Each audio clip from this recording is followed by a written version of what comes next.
एक लड़का है, दिहाड़ी मजदूरी करके अपना परिवार का भरण पोषण करता है।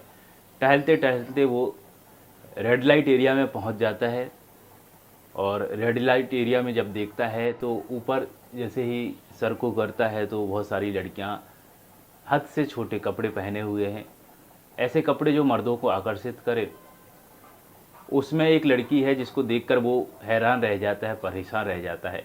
इतने में अचानक वो लड़की एक चिट्ठी लिख करके उस लड़के को भेजती है। जब उस लड़के को भेजती है वो, तो उस पर लिखा है रात के 8 बजे मिलना है।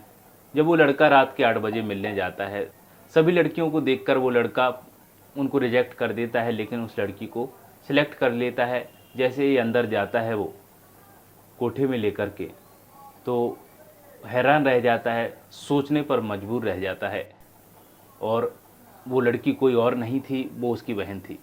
दोस्तों आदाब, नमस्कार, मेरा नाम प्रकाश। आज हम इस सच्ची घटना के बारे में जानेंगे और जानेंगे आखिर ये लड़की इस रेड लाइट एरिया तक कैसे पहुंची और एक भाई ने अपनी बहन की इस दरिंदगी भरे जीवन की, एक भाई ने अपनी बहन की उस ज़िंदगी को कैसे बचाया जो 6.5 महीने से रेड लाइट एरिया में कोठे पर थी। लड़का है मुजफ्फरपुर का, सराफा में दिहाड़ी मजदूरी करता है। उसका मालिक उसको मेरठ भेजता है सराफा बाज़ार के लिए और वहाँ पर एक दुकान पर, निश्चित दुकान पर भेजता है। लड़का दुकान के लिए जाता है तो उसको रास्ते में कबाड़ी बाज़ार पड़ता है, उससे होकर गुजरना है उसको। जैसे ही वहाँ से जाता है तो बहुत सारी लड़कियाँ इशारे करती हैं, हद से ज़्यादा, सोच से भी ज़्यादा छोटे कपड़े पहने हुए हैं, आकर्षित कर रही हैं लड़कों को, मर्दों को, और रिझाना उनका काम है। उसी में से एक लड़की है जो उस लड़के को देखकर हैरान रह जाती है, वो लड़का भी उसको देखकर हैरान रह जाता है और वो लड़की चिट्ठी लिख कर के नीचे भेजती है और लड़के से उस चिट्ठी पर लिखा है कि रात के 8 बजे मिलना है। लड़का चला जाता है दुकान पर, सराफा, और वहाँ पर अपना काम करता है जो सेठ ने उसके बोला था, मालिक ने उसको बोला था। काम करता है, काम करने के बाद कॉल करता है मालिक को, मालिक मैं आ नहीं पाऊँगा कल काम पर और मेरे को छुट्टी चाहिए। मालिक बोल देता है कोई बात नहीं, से आना, कोई दिक्कत नहीं, परसों आ जाना, छुट्टी दे देता है मालिक। और रात को 8 बजे लड़का ठीक जैसे ही उस चिट्ठी पर लिखा था पहुंच जाता है कोठे पर। बहुत सारी लड़कियां सीढ़ियों पर बैठी हैं सजे संवरे, और मर्दों को आकर्षित करने के लिए उनका काम ही होता है। तो किस प्रकार से कोठे पर लड़कियां होती हैं वो सब देखकर वो ऊपर चला जाता है और उसी लड़की को उसका जो दाम है, जो प्राइस है, वहाँ पर जो पैसा उसका लिया जाता है वो अदा करता है। उस लड़की को लेकर के कोठे में चला जाता है। जैसे ही कोठे में जाता है तो लड़की रोने लगती है, गिड़गिड़ाने लगती है, बिलखने लगती है, बोलती है भैया मेरे को बचा लो, मेरे को बचा लो, मैं बहुत परेशान हूँ। और वो भी रोने लगता है, देखकर पूछने लगता है आखिरकार तुम हो कैसे यहाँ पर और यहाँ पर कैसे आई हो, क्या कारण है। दरअसल वो लड़की कोई और नहीं, उसकी बहन थी, रिश्ते में उसकी बहन थी और वो लड़का उस बहन को बचाने के लिए वहाँ पर पहुँचा था। तो वो पूरी कहानी बताने लगती है लड़की उस लड़के को, अपने भाई को, कि 6.5 महीना मेरे को यहाँ पर हो चुका है। मैं आई तो स्कूल थी, स्कूल के लिए यहाँ निकली थी घर से, लेकिन एक कार आई, कार में मेरे को उठा कर के बेहोशी की हालत में कर दिया। जब मेरे को होश आया तो मैंने देखा कि इस कोठे पर मैं हूँ, इस रेड लाइट एरिया में आ चुकी हूँ। मेरे को कुछ पता नहीं, 6.5 महीने से मेरा एक पल, एक दिन ऐसा गुजर रहा है जैसे मानो नर्क हो और मैं बहुत परेशान हूँ। भैया मेरे को किसी भी तरह से यहाँ से निकाल लो। अब वो लड़की रो रही है। इतने में काफ़ी टाइम हो जाता है तो उस बाहर से एक लड़की अंदर जाती है, बोलती है आखिरकार क्या हो रहा है, इतना टाइम क्यों लग गया है। वो लड़की और लड़का इस प्रकार से बैठे हुए हैं जैसे कि परिवार में एक सदस्य, परिवार पूरा बैठता है। इस प्रकार से कपड़े पहने हुए लड़की ने, जैसे एक सभ्य लड़की बैठती है एक अपने परिवार में, अपने भाई बहनों के साथ, अपने माता पिता के साथ, इस प्रकार से जब इस प्रकार का दृश्य कोठे के अंदर देखने को मिले तो वो भी शक की नज़रों से उस लड़का लड़की को देखने लगती हैं और बोलने लगती है कि आखिर क्या छुपा रही हो तुम, कुछ तो दाल में काला है, कुछ तो छुपा रही हो तुम, बताओ नहीं तो मैं मालकिन से बोल दूंगी, यानी जो कोठे की मालकिन है उससे बोल दूंगी। जब बार बार ऐसा बोल रही है तो वो लड़की और लड़का उसको बताने लगते हैं कि एक्चुअली मैं इसकी बहन हूँ, ये मेरा भाई है, और पूरी कहानी बताती है, वो अपनी घटना बताती है कि मेरे को ऐसे ऐसा लाया गया। वो लड़की भी मजबूर थी, वो लड़की भी इसी प्रकार से लाई गई थी किसी न किसी प्रकार से। तो उसका जो भाई आया उस लड़की से भी बोलता है मैं तुम्हें भी यहाँ से निकालने की पूरी कोशिश करूँगा, तुम चिंता मत करो, और वो वहाँ से चला जाता है। अब वो लड़का फिर से वहाँ पर जाता है सराफा बाज़ार में, उसी दुकान पर जिस पर वो उसके मालिक ने उसको भेजा था। तो उस नौकर से वो बोलता है वहाँ के कि मेरी बहन कोठे पर फंसी हुई है, 6 महीने से फंसी हुई है, इसको किसी भी प्रकार से यहाँ से निकालना है, और भी कई लड़कियाँ हैं जो ऐसी फंसी हुई हैं।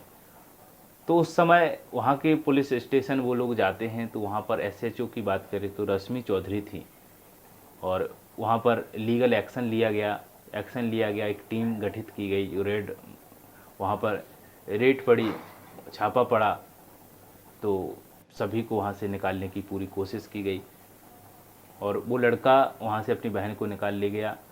उसने अपने परिवार से उसको मिलाया, उसके माँ बाप बहुत खुश हुए, और ये सब चीज़ें हुई। लेकिन उसमें जो लड़की आई थी, जो एंट्री की थी लड़की ने, जब भाई बहन को देखा था, जिसने बोला था मैं कोठे की मालकिन से बोल दूंगी कौन हो तुम, तो उस लड़की की भी ऐसी ही कहानी थी, जो बांग्लादेश की रहने वाली थी।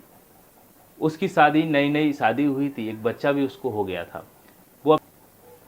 अब वो अपने एक दोस्त के साथ बाज़ार में घूमने जाती है, बांग्लादेश की मैं बात कर रहा हूँ। जब दोस्त के साथ घूमने जाती है तो वो धोखे से एक कार में बैठ जाती है। अब जब कार में बैठती है तो कुछ समय तक वो उस कार में बैठी बैठी चली जाती है, तो वो सोचती है कि मैं कहाँ जा रही हूँ, उल्टी दिशा में जा रही हूँ, तो वो बीच में उतर जाती है। अब बीच में जहाँ उतरती है तो काफ़ी वो ऐसा सुनसान एरिया है, और रात का वक्त हो गया था। जब सुनसान एरिया रात का वक्त है तो वो पैदल चलने लगी। इतने में एक व्यक्ति उसको मिलता है, बोलता है बहन कहाँ जा रही हो तुम, और ऐसे अकेले रात में घूमना अच्छा नहीं है, कोई किसी भी प्रकार से हरकत कर सकता है तुम्हारे साथ, कोई गलत काम कर सकता है तुम्हारे साथ, मार सकता है तुम्हें जान से भी, ऐसा नहीं जाना चाहिए तुम्हें। अब वो इस प्रकार से बातें करता है और बोलता है चलो मैं तुम्हें छोड़ देता हूँ तुम्हारे घर तक। और जैसे ही व्यक्ति वो बोलता है, कुछ खाने के लिए देने लगता है कि भूखी होगी तुम खा लो, रात हो गई है काफ़ी। वो खाती है तो वो बेहोशी की हालत में हो जाती है। अब वो बेहोशी की हालत में होती है, जब उसको पता चलता है तो वो बांग्लादेश से दूसरे देश में ही पहुंच गई है, होश आता है, वो कलकत्ता आ गई। कलकत्ता में वो 3 दिन तक एक ही कमरे में रही, और उसको जब होश आता था तो रेड कलर की, लाल कलर की गोलियां दी जाती थी पानी के साथ में, खाने पीने के लिए दिया जाता था, कम दिया जाता था, लेकिन एक ही कमरे में 3 दिन तक रही। अब 3 दिन तक जब वो रही तो इसके बाद 3 दिन बाद उसको मुंबई भेज दिया गया। मुंबई के ऐसे एरिया में, रेड लाइट एरिया में, जहाँ पर कई सैकड़ों लड़कियाँ इस प्रकार से हैं, लाई गई हैं, छोटे कपड़े पहने हुए, संभारे हुए अपने आप को, सजाए हुए अपने आप को, मर्दों को आकर्षित करने के लिए इस प्रकार की चीज़ें करती हैं कोठी पर लड़कियाँ, और मजबूर भी होती हैं, क्या करें। अब उनकी इच्छाएं भी नहीं हैं, फिर भी उनको ग्राहक को खुश करने के लिए मजबूरन अंदर से दुखी हैं, फिर भी फेस उनको दिखाना पड़ता है कि वो खुश हैं। इसी प्रकार से ये भी पहुंच गई वहाँ पर। 15 दिन तक इसको रखा गया, 15 दिन तक मारा गया, पीटा गया इसको। इसका ये विरोध करती थी तो मारते थे, इंजेक्शन देते थे कि इसकी इच्छाएं जगें दूसरे मर्दों के साथ शारीरिक संबंध बनाने में, इंजेक्शन दे देते थे तो इसका भी मन करने लगता था मर्दों के साथ आकर्षित होने के लिए, इस प्रकार से इंजेक्शन दिया जाता था। अब वो उस लाइन में पहुंच गई, और वो भी सोचने लगी कि अब क्या करें, अब बहुत सारी चीज़ें हैं घर पे, तो अब पहुंच ही नहीं सकते हैं, बच्चे से दूर हो गए हैं, पति से दूर हो गए हैं, अब क्या करें, कैसे पहुंचेंगे। अब वो भी उस लाइन में उतर गई, वो भी उस चीज़ों में को करने लगी, मजबूर है वो। अब इसके बाद वहाँ पर रहने के बाद फिर वो आती है दिल्ली, आती है वहाँ से दिल्ली के जीबी रोड में भी रहती है, वहाँ पर भी इसी प्रकार से उसके साथ घटनाएं होती हैं, उसका भी शोषण होता रहा है। फिर इसके बाद वो आती है मेरठ के कबाड़ी बाज़ार में, रेड लाइट एरिया में। जब रेड लाइट एरिया में आती तो उसके साथ भी यही सब चीज़ें हो रही थी। अब जो लड़की, वो लड़के लड़की भाई बहन को देखती है, वही लड़की की मैं कहानी बता रहा था। वो लड़की को भी पुलिस जो टीम बनाती है, उस टीम के द्वारा उसके घर तक पहुंचाने में पूरी कोशिश करती है। 1.5 साल हो गया था, 1.5 साल हो गया था वो लड़की, वो औरत अपने बच्चे से दूर थी, अपने पति से दूर थी। 1.5 साल बाद अपने बच्चे से जब वो मिलती है तो वो बहुत ही ज़्यादा खुश होती है। खुशी के आंसू उसकी आंखों से झलकने लगते हैं और रोने भी लगती है कि कितनी मजबूर थी कि मैं अपने बच्चे से दूर रही, अपने परिवार से दूर रही। वो भी मिल जाती है। वो लड़का अपनी बहन को भी बचा कर ले जाता है, अपने परिवार से वो उसको मिलाता है, उसके परिवार वाले भी खुश होते हैं। दोस्तों, तो ये कहानी थी। और जब उस लड़की ने बताया कि ऐसी कई लड़कियां हैं, अधिकतर जो कोठे पर लड़कियां आती हैं वो कई राज्यों से, कई देशों से भी आती हैं और वो मजबूर होती हैं। किसी को जॉब का लालच दिया जाता है, किसी को नौकरी का दिया जाता है, किसी को कुछ काम का दिया जाता है लालच, किसी को इस प्रकार का लालच दिया जाता है कि उसको किडनैप करके लाया जाता है, या किसी को लालच देकर उनको लाया जाता है कि तुम्हें इतने पैसे देंगे और ऐसा अच्छा काम है। इस प्रकार से काम करने के लिए लालच दिए जाते हैं और उनको उस दलदल में धकेल दिया जाता है और उनके साथ ऐसा अन्याय होता है। मजबूर सभी लड़कियां होती हैं, बहुत ज़्यादा मजबूर होती हैं। तो दोस्तों, इस प्रकार की कहानी सुनाने का उद्देश्य यही था हमारा कि आखिर कितना फ्रॉड हो रहा है देश में, कितना धोखा हो रहा है, महिलाओं के साथ हो या पुरुषों के साथ हो। और जागरूक रहने की बात है, सजग रहने की बात है।